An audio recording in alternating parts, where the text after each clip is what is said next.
How to unblock someone on Instagram. If you've blocked a user before and want to connect again, you can easily unblock them in just a few steps. First, open the Instagram app and go to your profile.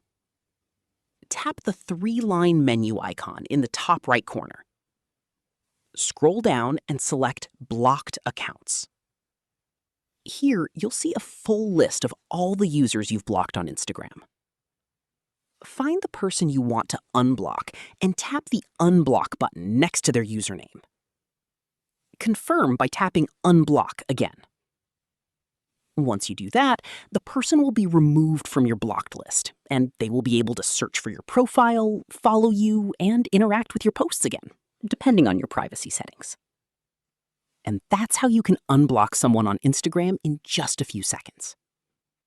If this tutorial helped you out, don't forget to like the video and subscribe for more Instagram tips, tricks, and tutorials like this.